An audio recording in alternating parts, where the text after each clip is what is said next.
Mayo Experience. Mayo Experience. Mayo Experience. Mayo Experience. Experience. Welcome to the Pat Mayo Experience Live, presented by Underdog, the Monday Night Football Prop Draft. Plus, a few trades have already gone on, Sunday Night Football, and a few things that we missed from the instant recap from Sunday evening. If you're here watching with us live, thank you. Drop your favorite prop into the comment section or the chat, and maybe I'll steal one and go with that, because it's going to be a fun game with a very high total. Hopefully it's a fun game. Arizona at the Dallas Cowboys on Monday Night Football. From Betsperts.com and 4for4.com, we got Ryan Noonan and Conner Allen. Before we get into this, Noonan, I've just been tweeted at like 8,000 times in the last minute. On First Take, as we speak, they are showing pictures of Jeff Feinberg. Oh, no. Poor Jeff. Down very bad. It fell for him. I mean, it was an insane World Series. Baseball back, has not been for probably a decade or so. It was just so much easier for you if you didn't have any emotional ties to the series. And I was very much rooting for my Canadian brothers to the north. Leaned into my Canadian heritage that Connor mocked me for. Very anti-Canadian takes from Connor. We'll let him unpack that. But it was painful for Jeff. And I'm sure you too, Pat. Listen, I wanted them to win. Gary and Tim and Jeff were all like crushed and could barely get up the next morning. I just went to bed and be like, all right, well, that sucks. Let's go on to next year. I got bets for week number 9. We'll let that figure it out. And Connor, I won big. Won huge. Thank you, Sharp Stack. I saw, would you hit like 5 or 6 different slips? I mean, that's massive. I ended up hitting 8 of them. So it was a total. Yeah, because I played a 3, 4, 5, 6, 7, and 8, and they all hit. I mean, when it rains, it pours. That's awesome. I guess that probably makes up somewhat for the World Series loss, right?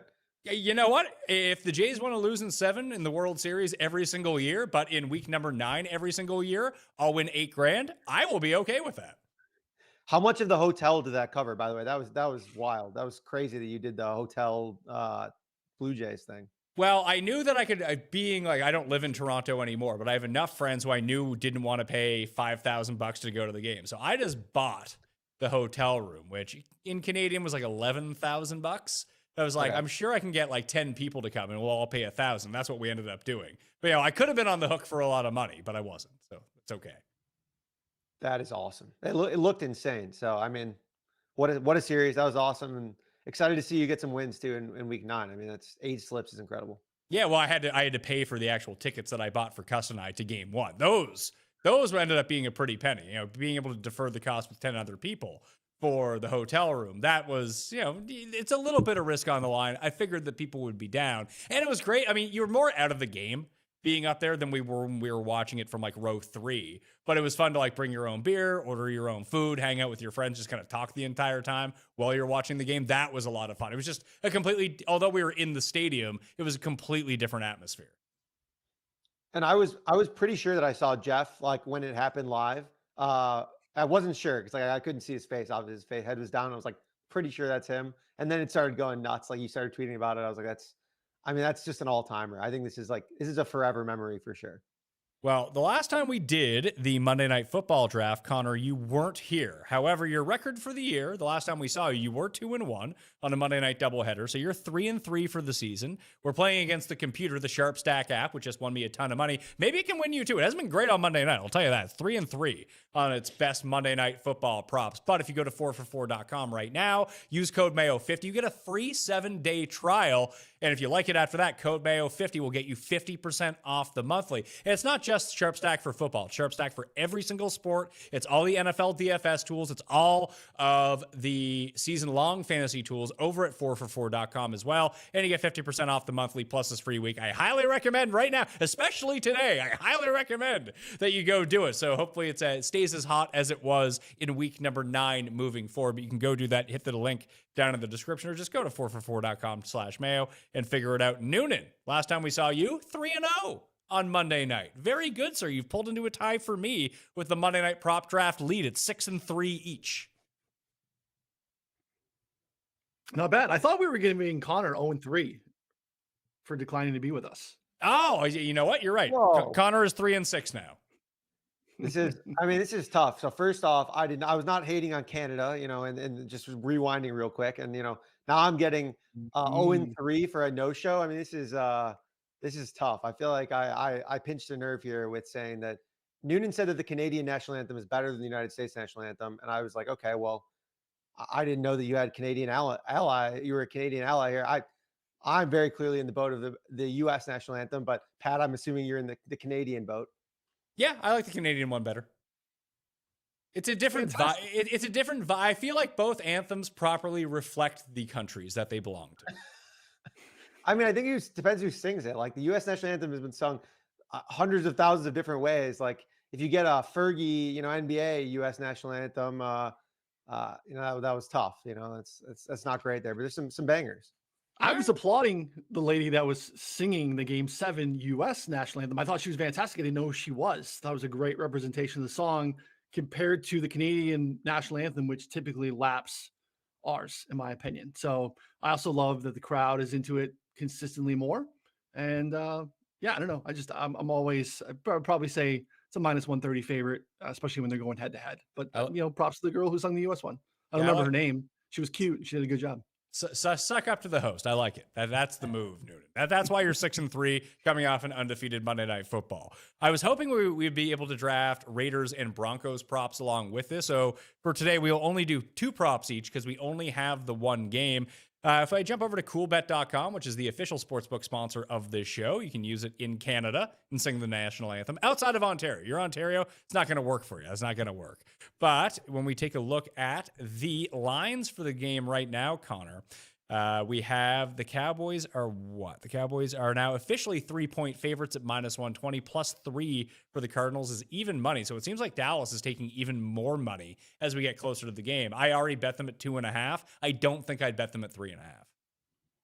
No, me neither. It's one of those things where Dallas's defense is so bad, like so bad that they can literally lose to anyone, including a Jacoby Brissett-led Arizona Cardinals team that, I mean, he played as good, if not better, than Kyler was in terms of like functioning within the offense. It's like this Dallas defense is so impossibly bad that it's like literally, I think that this Cardinals team could easily win outright. But that being said, I much prefer the Dallas offense over the Cardinals offense. And while the Cardinals defense is probably, 10-ish spots better than this Cowboys defense, I trust the Cowboys offense much more. So yeah, 2.5. There's some 3s still out there. Lean Cowboys probably wouldn't play 3.5. 53.5 Noonan's the total. Like Dallas averages over 40 points alone on offense at home. Yeah, I don't really see a lot of like pushback from either defense. The Cardinals defense is getting a little bit more healthy, but again, I don't even know that has much of an impact in the game. The Cowboys defense is bad and injured, like cluster injuries in the secondary. We're talking like safety 3-4 corners are all beat up. And when the starters are in, they're bad. And Jacoby Brissett has been very different, and the style has been very different than Kyler Murray. When Connor and I were looking at this game last Monday, looking ahead, I was just like, it's such a big total, but I just don't know. I don't know where there's no like pressure on either side. I just don't know where there's any pushback. So it's just a huge total, especially in the way the games are played nowadays. But I definitely don't want any piece of the under. Well, since you're coming off a 3-0 week, you get to go first in the prop draft if you'd like. You can defer to Connor if you'd like, coming off an 0-3 no-show week. But it's going to be hard to play unders. And I know the computer's going to love every under possible, but I'm just trying to wrap my mind around how this is going to work. I've already heard Connor bemoaning the board is not providing the unders that he wishes this morning. We've already had that discussion internally. So I don't mind going first. We're typically not stepping on each other's toes. We're swimming in different pools in terms of how we approach these boards anyway. I'm going to go my first play, Marvin Harrison Jr. over longest reception at 23.5 yards. It's actually pretty crazy. I was looking at it this morning. We've had Jacoby Brissett has 7 20-plus yard receptions or completions this season. Again, he's played 2+ games, and we have 4 on the season for Kyler Murray. The actual like deep attempts is double. It's like 16% for Brissett, less than 10% for Kyler Murray. So this is, again, a way that you can attack this Dallas defense. It's a way that Marvin Harrison can win, where he's not winning on volume. He's not winning, shallow crossers, intermediate. He's winning vertically, outside the boundary. So 23.5, I think, is a little too low for a guy with a large, average depth of target and a quarterback that's willing to push the ball deep down the field. Well, Marvin Harrison is going to be my pick as well. And Cust already said he's not going to score the first touchdown, so you probably do want to bet that. But Connor, I am searching for the best number right now. I'm going to take Marv over 57.5 receiving yards that is currently available at Bet Rivers if people are looking for, because I kind of see the same thing. Just passing downfield, hopefully Marv doesn't drop them all, but it doesn't seem, for a game which has a 53-point total, and passing is just going to be so easy to do against the Cowboys, how Bo Nix was able to light them up. Like, Arizona should be fine here with Jacoby Brissett's average depth of target, that his receiver number one should theoretically crack 57.5 receiving yards in this game. So that's where I'm going. It does seem a little light. Plus, it feels like Marv right now is in the territory of, like, in a good matchup, he could have like blow up potential. Like, if he's playing some like really bad team in like any reasonably decent or tough match, he has no grit to overcome like any tough matchups. But then you get like exactly prime matchup here against the Cowboys. They play more zone than man. Marv has like a higher target share against zone than man so far this year, which again kind of lends to what I was saying of like him D him up a little bit. He hasn't been able to separate super well. But I like Noonan's play deep downfield. All it takes is one, and then I think 60 plus is pretty easy for Marv here. Yeah, so we only need 57.5. He wants to get to 59. I think we're still good. Matt checks out. Connor, where would you like to go? Or would you like to let the computer pick first? No, I'm going to go. I got one over and one under. It was tough to find an under, but I'll go with an over here first. I'm going to go with Bam Knight over 11.5 carries. This is like minus 122-ish to minus 130, depending where you're looking. Bam, last time they played 14 carries to Michael Carter's 7. Since then, they released Michael Carter and then re-signed him. Yeah, he's back on the roster, and he was getting first-team reps. Don't forget that.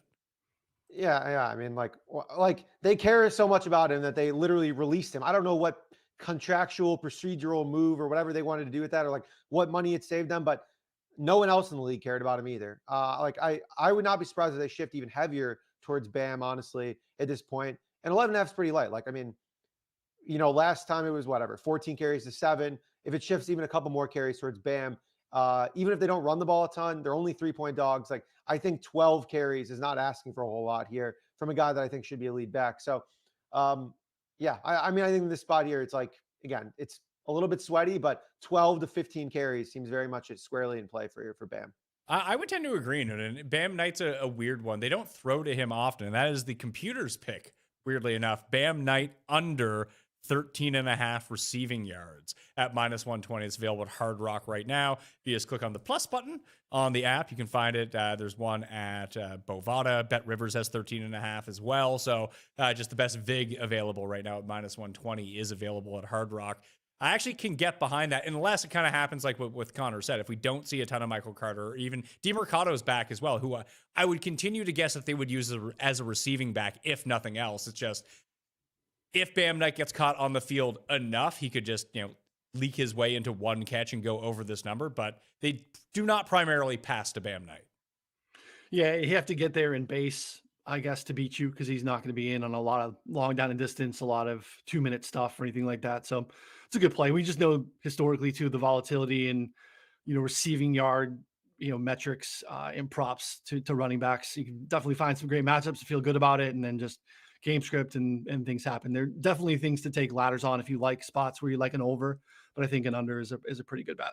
It's funny because the official top bet, the most plus EV on the board right now for the computer is Bam Knight under 1.5 receptions at plus 150. And that was my other one that I was going to play. That was the under that I had. So I got no more unders. Sharp Stack stole my under. I should have gone with that first, knowing that Sharp Stack would take the under. So that was my other play. It was under 1.5 receptions. You know what? You can add that one on right now if you want to, because it wasn't necessarily the pick. I was just reading off what was going on. Is that the one that you want to use? Yeah. I mean, I think that's huge. I mean, he ran 28% of the routes last week without Amari DeMercado, and Michael Carter was kind of the pass catching guy here. I think both Michael Carter and DeMercado profile is like much better, pass catching backs here. Like I think 15 to 20% of the routes is like in play here for Bam Knight. Is basically just like the early down, grinder here. And they may be like short down and distance stuff. So yeah, I mean, I don't know if he sees 2 targets, super sweaty, under 1.5 receptions is just like a miserable sweat, but I think it's probably a good bet. Well, I'll tell you a story about a miserable sweat that I was able to avoid on Sunday Night Football, but we'll do that and the rest of the draft right after this. You know how much time I spend researching bets and lineups and shows and getting everything ready for you? So when it's actually time to sleep, I need it to count. That's why I switched to a Helix mattress, and honestly, game changer. I have Helix mattresses all over my house. My wife and I have one. The guest room has one. My kids have one. I got a kid on the way, and eventually they're going to have one too. Even Jared over at the studio living there, I got him a Helix mattress as well, populated with Helix. You need to do it too. I used to wake up with a stiff back and night sweats. Now I just sleep through the night. No tossing around, no overheating. It's just comfortable and supportive. I took their quiz, I tailored it to myself, and boom, I got exactly what I needed from the mattress I deserve. I think you deserve a nice one too. So go to helixsleep.com/Mayo for 27% off and exclusive to Pat Mayo Experience listeners. That's helixsleep.com/Mayo for 27% off. Make sure to enter my show name after checkout so they know I sent you. helixsleep.com/Mayo. You know that moment before the night out when you're excited but also thinking, tomorrow might be rough. Yeah, I've been there. Sure have. And that's why I've started using pre-alcohol from ZBiotics. Total game changer. ZBiotics pre-alcohol probiotic drink is the world's first genetically engineered probiotic, built by PhD scientists to tackle those tough mornings after drinking. Here's how it works. When you drink, alcohol creates an unwanted byproduct in your gut, and that's what makes it hard the next day. Pre-alcohol is designed to break down that byproduct. Now, I drink pre-alcohol as my first drink of the night, and the next morning, good to go. So if you want to enjoy every day, head to zbiotics.com/PatMayo and use code PatMayo for 15% off your first order. And it's backed by a 100% money-back guarantee. So there's no risk, only better mornings. Back on the Pat Mayo Experience. So round 1 of the prop draft for Monday Night Football goes 2 to Marvin Harrison for Noonan and myself. I have over 57.5 receiving yards, and Noonan has over 23.5 longest reception. Connor has taken over 11.5 carries for Bam Knight, and the Sharp Stack computer, through its simulations, has identified under 13.5 receiving yards for Bam Knight, which then, Connor, you doubled down on with Bam Knight under 1.5 catches at plus 150. Now, that's an awful sweat. To win all of my entries yesterday, it came down to this anchor of Ja'Cory Krosky-Merritt under 42.5 rushing yards. And he had 10 at halftime, and then had 2 carries out of the gate in the second half. And I was like, you know what? I'm going to bed. I cannot deal with this at all. Like, I'm not watching a blowout game where I'm hoping that the lead running back, who should not be touching the ball on the ground at all the rest of this game, is going to come back and absolutely just drill me with 20 yards out of nowhere. I was like, I'm just going to go to sleep. I'm going to turn over in the morning and see if I won, and it won. But that sounds like the worst sweat in the world. Pat, did you watch the last drive at all? Did you watch like the recap? Okay, So the last drive with Marcus Mariota in, they gave Ja'Cory Krosky-Merritt 2 carries right in a row. He got like 9 yards. And I was like, because I also was on the under, and I was like, you got to be kidding me. Like, because they're going to hand the ball off to him 3-4 times. They put in Chris Rodriguez, gave him 4 straight carries, and Ja'Cory Krosky-Merritt under gets there. Honestly, we probably should have lost if he plays even a little bit more, but it was crazy. We got really lucky. I mean, it was still definitely the right side. He shouldn't have touched the ball at all. But it was sweaty. It was really sweaty. I don't think my heart could have taken that, because the under sweat, as you always point out, Connor, it's a different type of sweat. It's not a fun one. No, it's not fun, but it wins because I'm like literally sitting there, watching last minutes before I go to bed. And I'm just like, please put in Chris Rodriguez. Like, you don't need to be worried. Your starting quarterback just got injured. Like, I'm rooting just for some other random guy to come in, not even whether if he's on the field. Like, the Seahawks aren't even playing defense at this point. They're just like, all right, run the ball for 5, 6, 7 yards, whatever. We just want to get out of here. Like, they don't care. And so you can't make a handicap for that. Like, That's not included. So yeah, awful sweat. But it won. So shout out to us. All right. So Noonan, the computer is going to take Dak Prescott under 8.5 rushing yards. Probably not a whole lot of sense of him running in this game. I like that. Yeah. I was watching games. It was a Denver games the week before. And I was like, Dak is a guy you look at it. It's like, why?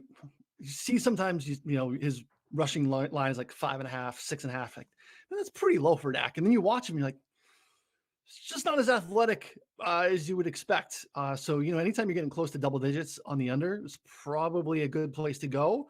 You're also looking at a Cardinals defense that does not generate a ton of pressure. So he's not going to be flush out of the pocket. And there's obviously not a lot of design stuff there too. So yeah, Dak on the under rushing stuff is probably pretty good. All right. So that's what the computer's going for. Do you have any, in a game with so many points, I would guess that under tackle props is the way to go because people aren't going to be making any tackles. Not a lot out there right now. They're waiting for some injury information on both sides. So pretty light board on the tackles, but we'll probably get some more stuff closer to kick. Hit a nice no sweat under yesterday. Tre'Davious White playing part-time, 4-0 on official tackle plays. We're full back. Books came along this weekend and cooperated and posted some stuff for us too. It's been kind of a slow roll. So yeah, felt good to get back and yeah, jumped on the under train. Hey, if the projections and some of the information kind of coincide, we'll play the unders on the tackle side. We're not afraid of those two. Yeah, it makes a ton of sense. But where do you want to go with your last prop in this game?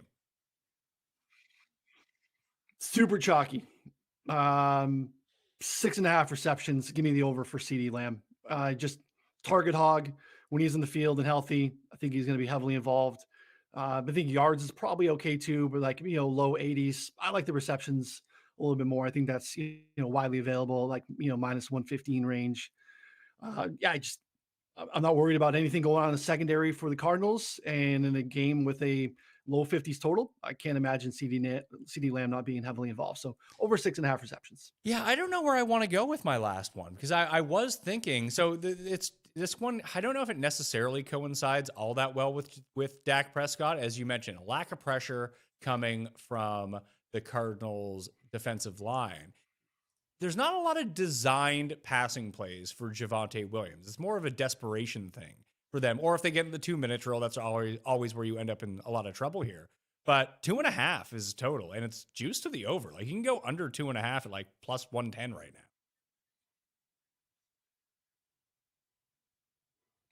I don't hate that. It's not really involved. I haven't looked at the. It sounds like you hate it. Like it's a dead silence. I mean, it's a little laggy on my end. So that was my fault.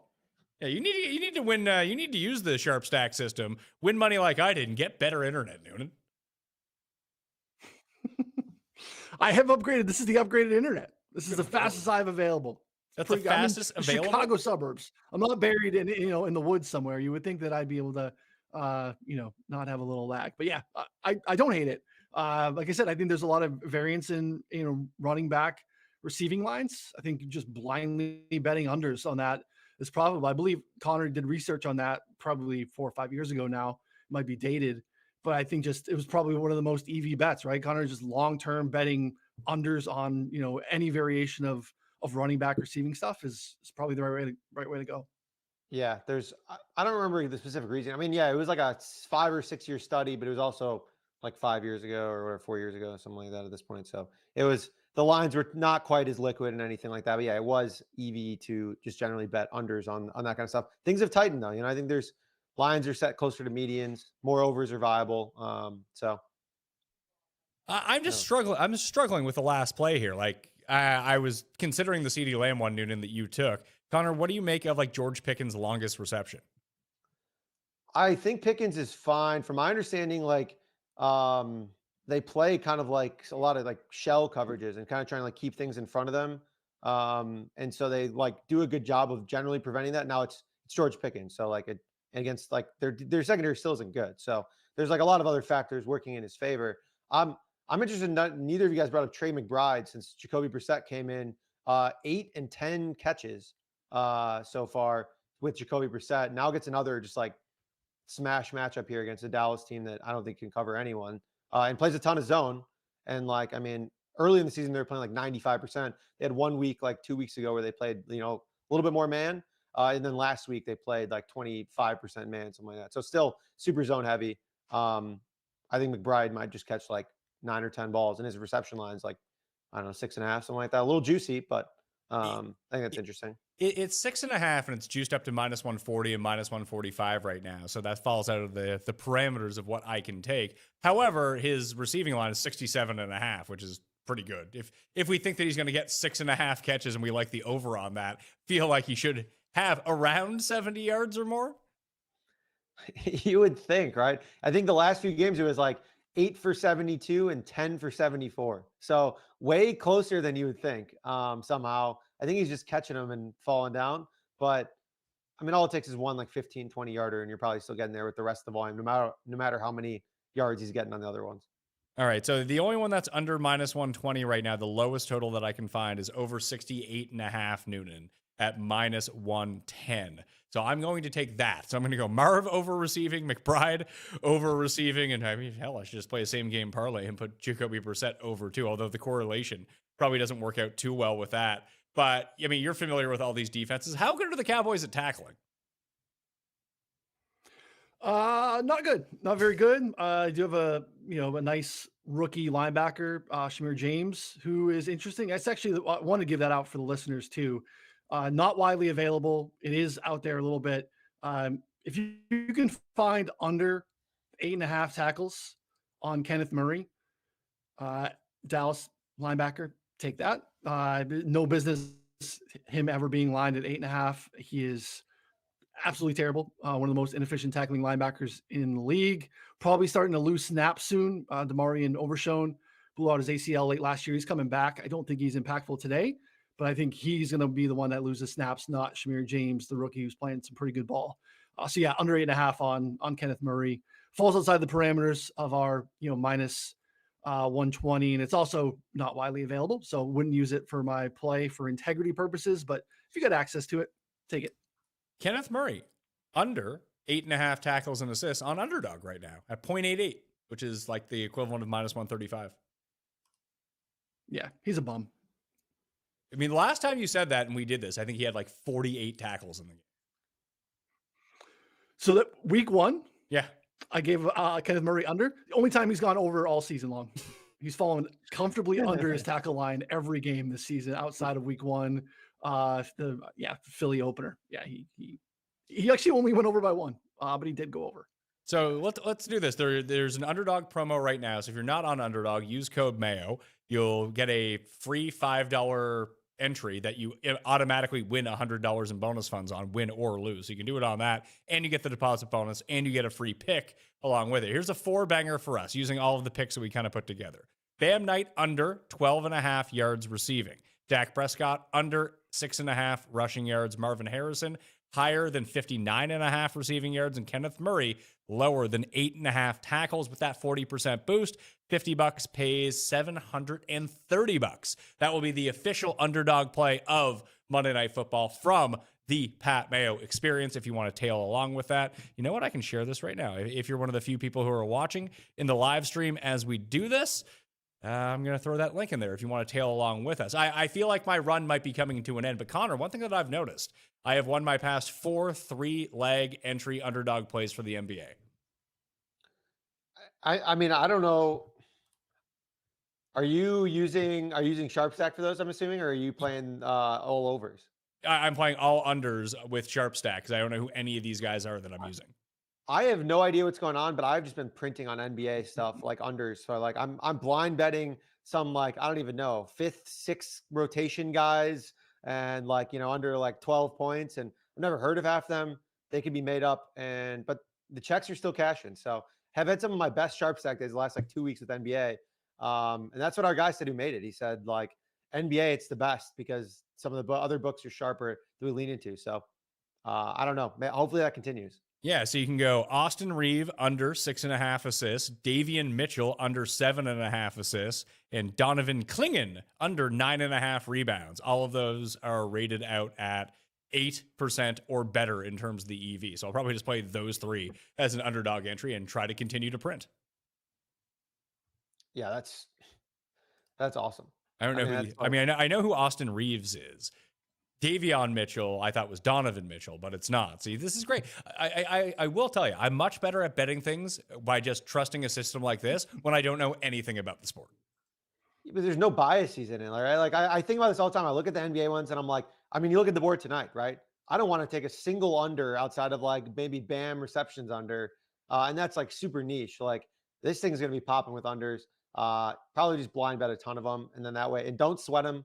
Bet a couple overs too, the ones that we recommended, of course. And then cheer for those. And then you'll just probably win a bunch of money by blind betting the other unders too.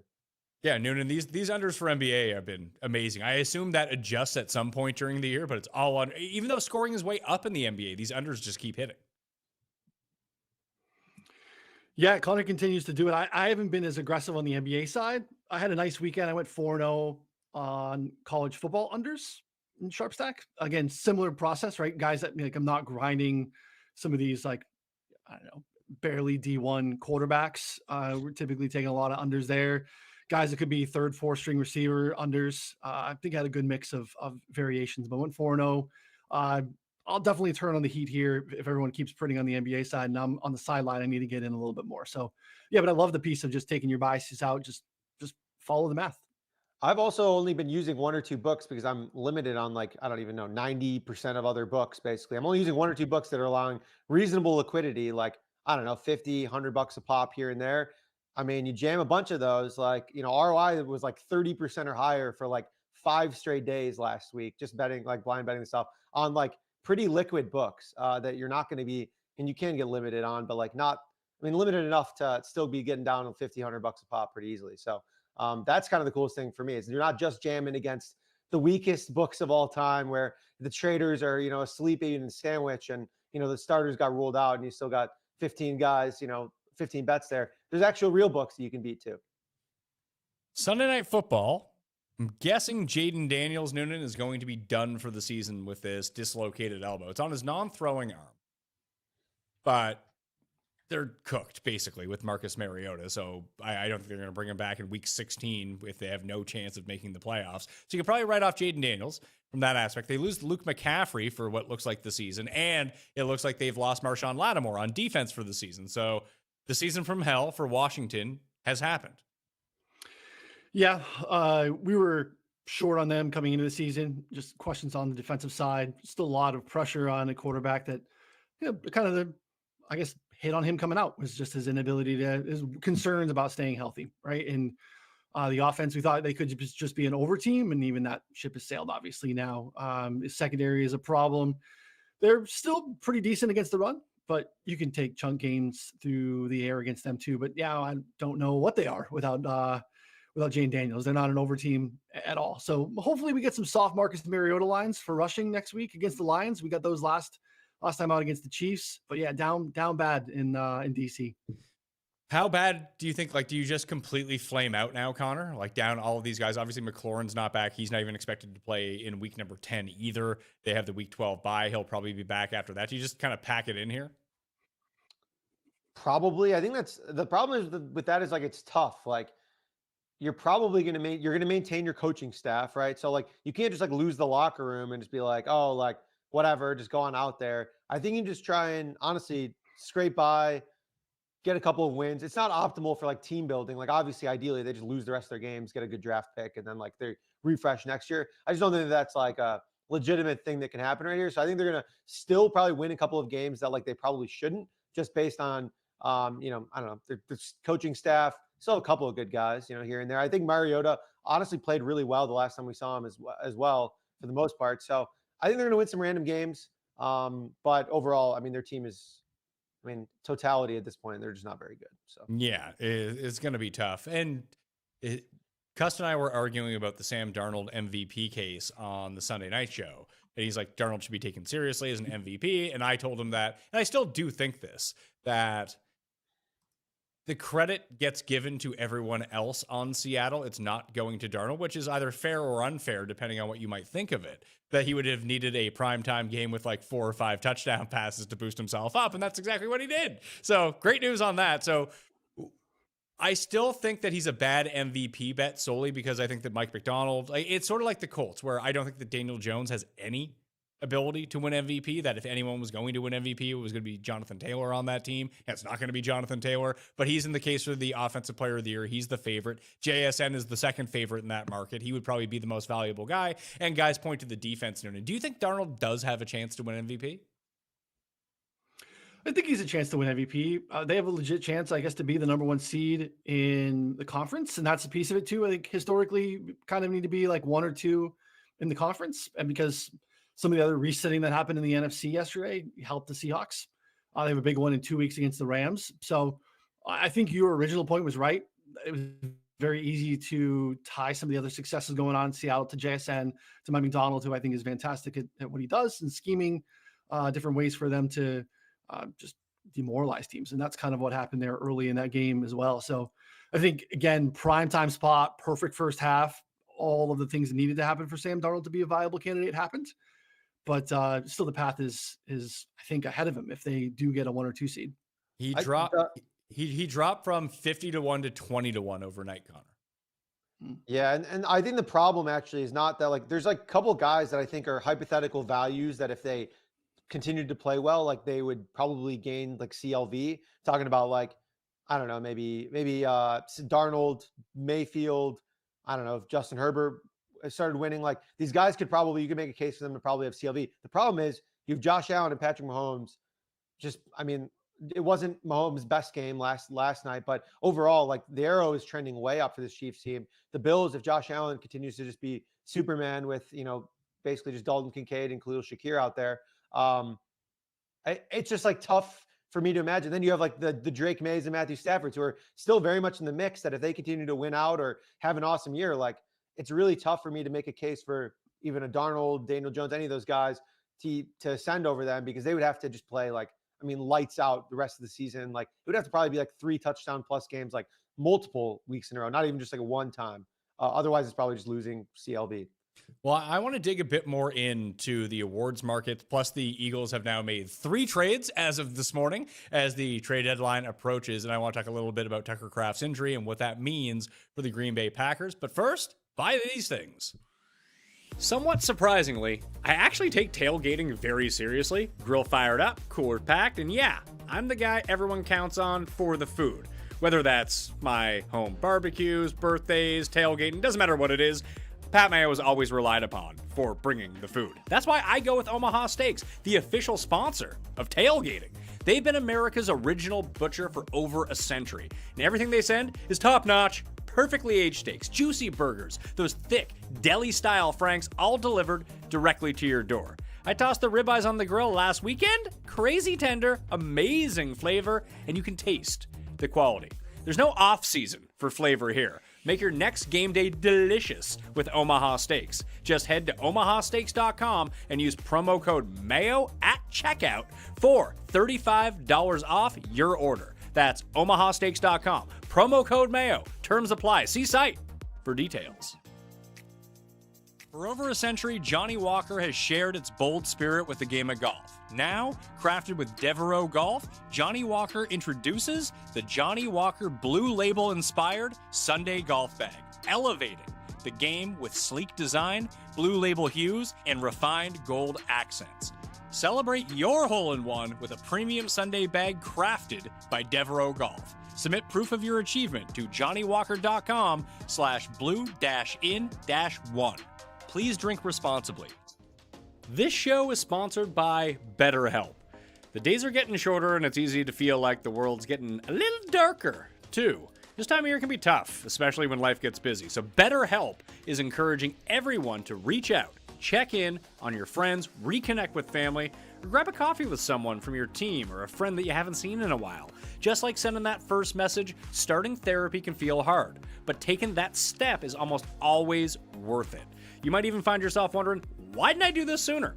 With over 30,000 licensed therapists and more than 5 million people served, BetterHelp is one of the world's largest online therapy platforms. They help you match with a therapist based on your needs so you can focus on your goals, not the search. If the fit's not right, you can switch anytime. This month, don't wait to reach out. Whether you're checking in on a friend or reaching out to a therapist yourself, BetterHelp makes it easy to take that first step. My listeners get 10% off their first month at betterhelp.com/PatMayo. That's BetterHelp.com/PatMayo. Reach out, connect, and remember, you're not alone. We're back. Smash the like here. I want to talk about some trades that Philly has made, Noonan. They picked up Jalen Phillips this morning from the Miami Dolphins. They kind of fleeced them for a good player. Jair Alexander goes from the Ravens. He was basically not playing for the Ravens. Now they're getting healthier. It doesn't really matter. And they picked up Michael Carter. So they've really shored up their cornerbacks, which has been a real problem for them so far this year. Like, has Philly moved way up? Because I was having this discussion of, like, how do you power rank these NFC teams? And Philly's been such an enigma so far this season. It feels like they're pulling a Chiefs and sleepwalking through everything. But now with Kraft going down and Matthew Golden going down in that game for Green Bay, Detroit having a loss, it feels like maybe Philly's ascending again, that maybe it's them, the Seahawks, and the Rams as the three best teams. Yeah, the NFC West teams are definitely in a good position. Those are good trades. They were talking about moving Cooper DeJean to the outside, which I think would have been okay, but I think it would have really taken away from some of the things that they do really well. He's such a good, important run stopper for them. So having him like in that nickel position, kind of closer to the line of scrimmage, helps him, where teams want to run out of 11 formation, stuff like that. So putting him on the perimeter, I think would have been a negative for them. They needed to get Keely Ringo off the field. They needed to get Adoree Jackson off the field. The problem is that no one's getting Jair Alexander on the field. This has kind of been his MO for the last 5 or 6 years, just really struggling to get meaningful snaps consistently. The Jalen Phillips addition was nice. He also struggles to stay healthy, but when he's playing, he's really good. He's been really good for Miami this year. Has really started to ascend over the last month or so. So again, adding Michael Carter to keep, another guy that has some like inside outside flexibility.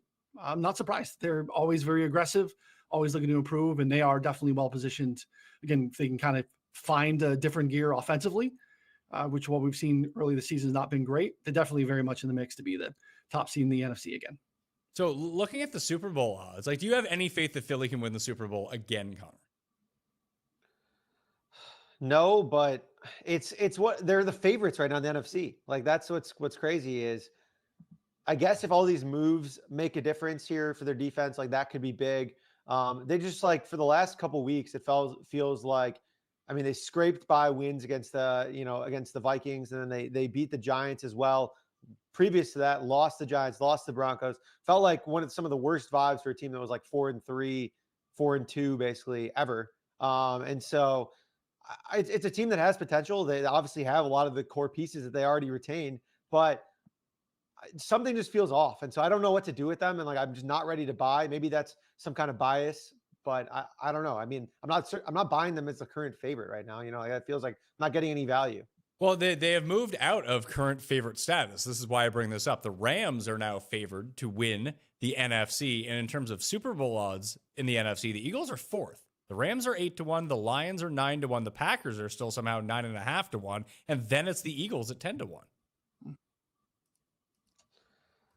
I mean, are you buying it? Like, is that where, are you trying to leave me on that? Maybe. Like, I don't like a lot of these NFC teams, to be honest. I'm just not super stoked. Maybe there's value further down the board.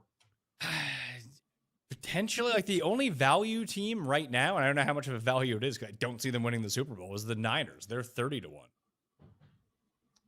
Yeah. I mean, they're so injured. Like, it's like, I don't know if they have enough juice to really get there. Yeah. 30-1 would be interesting. Like, I don't know. I mean, Seahawks or Rams. I guess Rams are 8-1 though. It's not getting much there. So I don't know. I think the board is pretty tight. You kind of need to bet on like an emerging NFC team, I think, to make a run, or just bet on the NFC. Because, like, I think there's like a bunch of AFC teams that are better than this kind of like group of NFC teams here. Noonan, with the 49ers, they're a team, and the trade deadline is tomorrow. So it's on Tuesday. The Niners, I mean, they lose Michael Williams to a torn ACL yesterday as well. Like, there's no one left able to rush the passer for them. Like, why weren't they in the market for this? I wouldn't even say an elite pass rusher, but is there a move? I wouldn't say is there a move. Are there moves they can make to help solidify this defense? Because down Fred Warner, down O lineman, Bosa's done for this season. on the defensive line. Williams is now out. Like they need defensive help. I think that they can patch together enough offensively. Like Purdy's going to be back. Ayuk appears like he's going to be back. So in 3 weeks' time, they could have the full offense back, but the defense just might not be good enough to hang. I don't think the defense is going to be good enough to hang. I don't think there's enough impactful moves to be made. They, I think, had like either the worst or the second worst pressure rate yesterday against the Giants team that's been taking on pressure pretty consistently. They just they don't have the dogs up front, and they're not good enough in the secondary to get it done. So yeah, that really caps the ceiling. Even if they get back healthy offensively, they just become an over team that we can bet on. Team that we've talked about all season long is like just a team that maybe because the schedule is so soft can limp into the playoffs with like, I don't know, 11 wins, 10 wins, and then just get absolutely boat raced in the playoffs because they just don't have the firepower to punch back or to slow anyone down. So I don't think they're a real threat. They're the longest of the odds of the teams that look to be in the playoff picture in terms of like Super Bowl odds or to win the NFC, but I don't think they're actual candidate to do either of those things. Do you think there are other teams, Connor, that should be in this market, like looking for D-linemen are probably going to be at a premium, but they could be out there. I don't know if Ed Oliver is going to be able to come back for the Bills, and their defense looked awesome against the Chiefs. So maybe they don't need him. They lost someone else to like a torn Achilles or something last night as well. Yeah, Michael Holt. Yeah. He's been pretty good since he came back. Last two games has been awesome. Joey Bosa was really good in that game outside of the one play that everyone kind of circled that he didn't have a clue what was going on. But overall, he was a force last night. Yeah, I mean, what was the one play? Everyone was like, what's going on with Bosa here? Like, it's just off in his own world. So, yeah, I mean, he was good overall though too. So, I mean, it's one of those things when you just get like cluster injuries, right? Like it's just really tough to over account for and adjust for in like the markets when you're just losing like multiple starters. I mean, obviously not to the extent, but the Bears kind of been dealing with it basically all season of like their secondary is just complete trash at this point when, Nashawn Wright or whatever is like your top corner and like you got just a bunch of bums out there. Joe Flacco's going to throw for 500 on you. So we see it basically every year. It's like when you get multiple injuries to like similar position groups, it's really tough to kind of bounce back from. I want to press on you on the Bears a little bit because they're kind of in the playoff hunt. Are they the best bad team in a while? The best bad team in a while. That's the thing is I don't think they're very good. Like it's like they're bad. No, the Bears are actively bad. Yeah. Well, anytime they get a good matchup, I talked about it all last week. I was like, the Bears are going to have a good offensive day. They're going to win probably because the Bengals defense is just so bad. And they've been getting such a wild draw of like, if Flacco sat and they got Browning, like after getting a no Lamar team they've been getting such a lucky draw, honestly, of games here. But yeah, I think that their defense they're not as bad as Cincinnati or Dallas, but I think they're pretty close. Like they're like in that like bottom 5-ish tier, and their offense, like Caleb has just no consistency. It's just like throws an absolute dart over the middle, and then he'll throw one like 5 yards over a guy's head, or he'll be late on a read and it'll be like, or he'll just throw it 100 miles per hour on a 5-yard pass. So he has the capability to do basically anything that the best quarterbacks can do, but the level of consistency is not good, and that's reflected in basically all of his metrics. Dude, well, I think you're a better judge of this, Noonan, because you're a non-Bears fan living in the Chicago area, unlike Connor, who is a Bears fan, who is living there. What's the sentiment of the team? Like, do people think this team is good? Again, they are grasping for any semblance of competitive football, for entertaining football. We're talking about a franchise that's never had a 4,000-yard passer. Like their best quarterbacks are like we've had, Jay Cutler and Eric Kramer and, Jim McMahon. Like they're desperate for anything that seems like they could be a competitive, like 21st century offense. So kudos. I feel like they have that a little bit. Ben Johnson was in his bag. Like we had like 4 guys attempt passes. You had, Caleb catching a couple balls. They tried to do pretty much anything that they could. Not only is their defense bad, their special teams might be the worst in the league. Like routinely 40, 50-yard returns, punting and kickoffs for the Bengals in that game. It was a disaster. So, they're giving a below average defense short fields because they can't cover a kick. So, yeah, I think they could be a fun team because like Connor's saying, the range of outcomes on Kenny Caleb drop back is pretty vast. Ben Johnson can dial up some cool stuff. They just also can absolutely miss layups consistently too. So kind of a disaster of a team. I don't think they're a real playoff threat. Yeah, wanted to run through some injuries as well. Aaron Jones left the game with a shoulder injury for the Vikings, who ended up beating the Lions, which was very, very nice to see. What'd you make of JJ McCarthy, Connor? Because I think people are kind of overrating how well he played. He played good. He played fine, and it was a very acceptable level that if he could play at that level all the time, I think the Vikings would win more games than they would lose. But other people being like, man, he was amazing in that game. Like, let's pump the brakes a little bit. He had like 150 yards passing. Yeah, I think he was really good. I think the problem, well, I guess like we didn't really get to see the full experience here because the Vikings just weren't pushed. Like they, passed the ball. I think in the first half we had like 17 attempts for 10 rushing attempts. So they were going a little bit pass heavier than normal. So that was, exciting to see. He made a couple of nice passes there, but they got a lot of short fields, forced a lot of turnovers, like just created like chaos on the defensive side. And so it didn't really force JJ like out of his comfort zone. It felt like they were running the ball pretty well. When all of that's kind of combining and you're playing from ahead, I think it's just a totally different story than like JJ McCarthy down 10 points on the road, third quarter for like third quarter. Like that's, I think, where we'll learn a little bit more about him, because if you can have him be like a game manager ish, which is essentially what he was down the stretch here, I think he could probably be pretty good. And he did play pretty well. Yeah. I'm not quite there of like, oh, he played amazing. I think he played really well, especially given what we've seen, which has been pretty turbulent so far to date. Noonan, where do you rate the Vikings now? Because they're, again, just kind of lurking around. And if you can beat Detroit, you can basically beat anyone in the NFC. And it does feel, I know the Packers lost to the Panthers. They're going to have their phone in 2 games a year, whatever it might be. But without Kraft, I think the offense just, clearly Josh Jacobs is banged up. There's no Tucker Kraft. Their offense just might not be as good as we wanted it to be, or at least expected it to be at some points. Yeah, they just don't hit singles. I guess Josh Jacobs was that for their offense. They have just a lot of, chunk gains, and they rely so much on that. And that Kraft has been such a big piece of that. He's such an insane after the catch weapon for them. So, yeah, they're frustrating. They seem to do this every year. They just have one of these games where they're double-digit favorites, or sometimes more, like we saw this week, and they lose at home. Those are real tough losses. Back to like the JJ stuff. The Lions did a great job. They were in there a ton. Like they got a ton of pressure on him.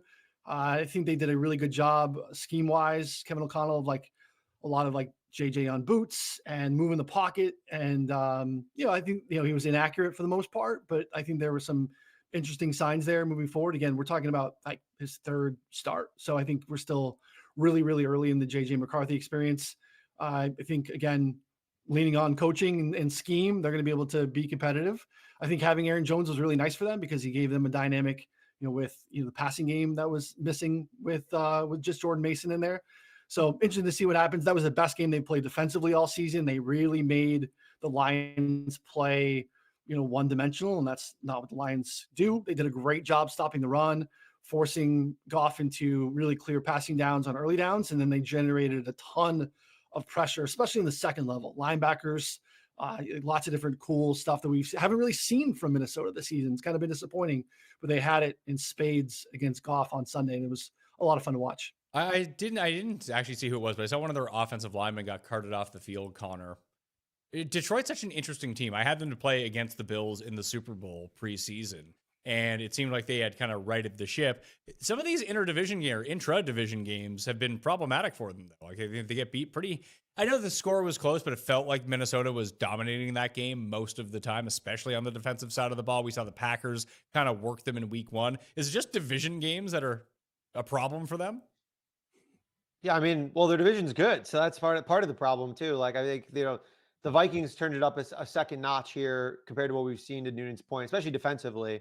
Like Brian Flores gave Goff a ton of issues, who historically had actually been really good against the Brian Flores like kind of defenses there. I think part of that was just probably Ben Johnson being extremely prepared for it, but it definitely wasn't his best game here. Yeah, they still have to play. I guess they only have the Packers, Vikings, Bears one more time each, it looks like, the rest of the season. After that, they have a couple of like out of division games, but I mean, not some easy ones here. It's like, well, I guess Commanders now without Jaden, they kind of luck boxed into that one after they got lit up last playoffs. But they still have Eagles, Rams, and yeah, those are the main ones. Other than that, it's just their division, which is not going to be easy. I posed this question to the guys last night. I'll ask both of you. If you had to power rank your 3 top teams in the AFC, I don't care about record or where they stand, just the 3 teams that you think have the best chance to win the Super Bowl from the AFC, Connor, who would they be? I'm still going to have the Chiefs at number 1. I don't know. I mean, maybe that's crazy after they literally just lost to the Bills, but I'm going to still have the Chiefs at 1. I'm going to go Bills 2. 3 is where, in my opinion, like you could say like 4 different teams. You need to pick one. Do it. I mean, I'm going to go with the Ravens. Okay, so you and I have exactly the same top 3. Chiefs, Okay. Bills, Ravens. And 2 of those teams aren't in the playoffs right now. I mean, the Ravens were just a catastrophe, but I think they're healthier and like their defense figuring it out a little bit. And you have Lamar and Derrick Henry healthy. Like, I mean, they're a top 3 team in the AFC, in my opinion. Where would you go with that, Noonan? Like, is that just pure disrespect to the Colts just because they lost a game? No, I think it's actually the correct answer. I think you guys are correct. I think the Patriots deserve a seat at the table, but they're probably in the top 5, right? It's probably, I mean, they're probably top 5, but I think you guys have the right 3. Okay. What about Denver, who's now won 6 games in a row? Oh, I mean, they just played their competition seemingly like every week. I don't know what to do with them. They're a tough team. Every year there's 1 or 2 teams that I just can't get a grasp on, and they're one of them right now. Bo Nix is just not good enough. It's just not good enough consistently. This like reliance on this fourth quarter magic stuff, down to down, series to series. I don't think his coach trusts him at all. Like they were like, I don't know, played like it was like a JJ McCarthy type of offensive being called here. Like you don't want him to make any mistakes. It felt like he was being game managed from the sideline, and probably rightfully so. So yeah, they're just not good enough at quarterback. Wanted to just investigate some of these week 10 lines before we get out of here. Some of the early ones that have dropped. Obviously, we guessed them on Sunday night. They've matured a little bit more now. But I guess my big question, and Noonan, I'll start with you. It seems to be getting bet up, which I understand, but how could anyone ever lay 6 points with the Panthers? Yeah, I saw a stat today that they are. I want to give credit to who it was. I don't remember who you were, so I'm sorry. I think they're like the first team after 9 weeks to have a winning record and have been underdogs in every single game. It's tough to do. Again, I want to give them credit. They went into Green Bay and won, but Green Bay had they were like 1 for 5 in the red zone, 2 turnovers in the red zone. But bad special teams. It was very much as a Packers loss as it was, a Panthers win. So they're just not a team that I'm buying, and they shouldn't really be, close to 7-point favorites against anybody. Connor, I don't believe that Green Bay punted in that game. The Panthers are so fraudulent. This is crazy. Like they are. I mean, we talk about the Bears being like a bad team. The Panthers are a really, really bad team too, and they somehow have a winning record. I am not laying it. 6 points here against the Saints seems crazy. That being said, I wasn't all that impressed with Tyler Shugg. I mean, they can't run the ball. Their defense stinks. So I just think it's probably going to be an ugly, low scoring game. But I guess if the Panthers can just hand the ball off to Rico Dowdle like 30 times, maybe they can get it done. But the Saints run defense has been fine on a play-to-play basis. They haven't been that bad. They just allow a lot of yards because they're always losing. So yeah, I mean, that happened. The exact same thing that you just mentioned happened yesterday against the Saints. Like they tried to run, Kyron was going nowhere, and Stafford's like, I'm just going to throw it over your heads. Like, don't worry about it. And then they scored 4 touchdowns pretty quickly. Yeah, I'm not quite sure that Bryce has the ability to throw it over anyone's heads. But it's he can throw it over his own head because that's just not very high.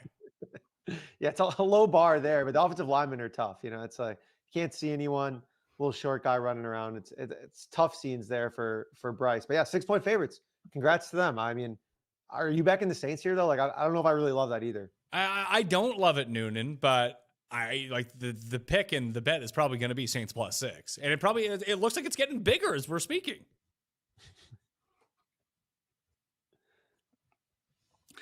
Yeah, the Saints weren't very good. They also didn't have the football at all. They had like, I don't know, 10 plays in the second half of that game. They started to go to a lot of Blake Corum, and he ran pretty well. They did whatever they wanted through the air.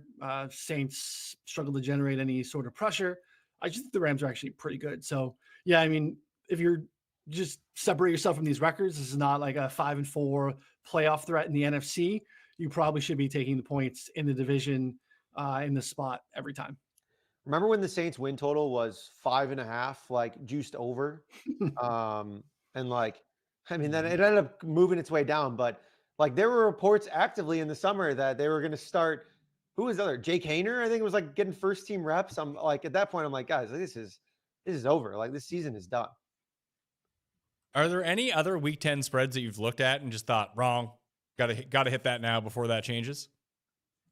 I think I don't know if the Jets should be favored even at home. I mean, the Browns defense is going to give Justin Fields, like, again, we saw Justin Fields play well against the Bengals. Everyone's playing well against the Bengals.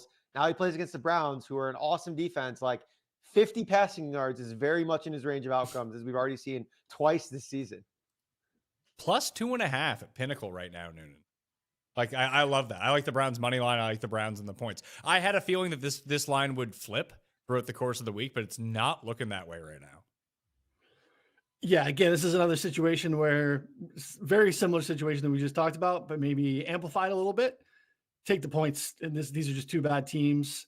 It's not like the Jets have a massive home field advantage. They have to rely on running the football, something that teams struggle to do against Cleveland. Unfortunately, my boy Carson Schlesinger is probably out. Rest in peace to my fantastic defensive rookie of the year play there, probably. But yeah, I mean, what are we doing here with the Jets ever being favorites? Well, there's -10s and -9.5 for the Thursday night game. I do want to use this forum just to talk about the Monday night game a little bit. And this stat from Jeff Feinberg, because he loves this situation where an overtime team plays on Thursday night.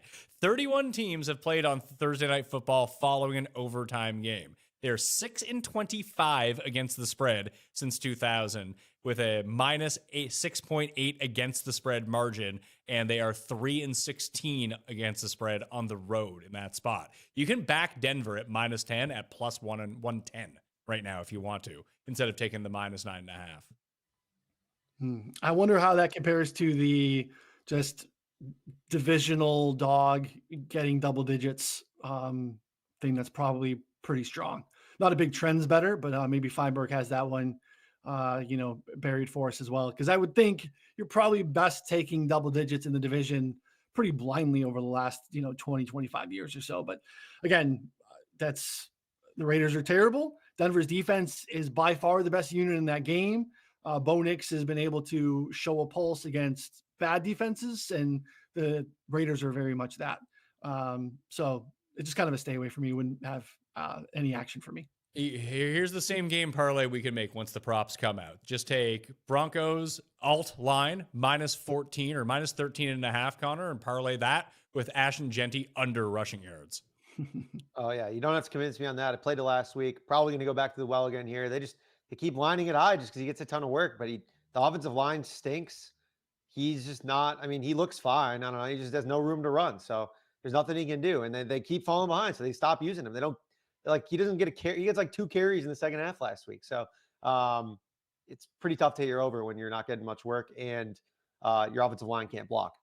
And you're going up against one of the better run defenses in football. That's actually where, on the big slip, the 80-1 underdog one that I won, I had Chubb under rushing yards, Marks under rushing yards, and RJ Harvey under rushing yards, all from that same game. Just nothing was happening on the ground. Only Bo Nix hit his over, I believe, in the rushing yards. That's awesome. I looked at the Chubb one. I didn't do, but all three is like, I mean, that's only Sharp Stack probably is coming up with that. Yeah, they took a look at it. It was like, yeah, no one runs against these teams, so just don't do that. I mean, what was it, 18-15? No one does anything. I didn't know what to play the under one. I think you'd probably just bet the board, and I guess betting the board was the correct move. Yeah, I actually think the Broncos are a pretty strong play. I'm a bit worried that after the Brock Bowers game, Noonan, that all of a sudden they might have a semblance of offense and maybe he's just simply uncoverable, but I just don't see the time they're going to have to throw the ball. Yeah, he was a weapon. He was fantastic. Thought that line was like 49.5, between 49.5, 51.5. Just thought it was baking in some of the injury stuff that happened early in the season. So coming off of the bye, seemed like he was probably pretty close to playing in that Chiefs game, but knowing that they had the bye, they sat him. So it felt pretty good about him being full strength, and he definitely was. Yeah, I mean, like that.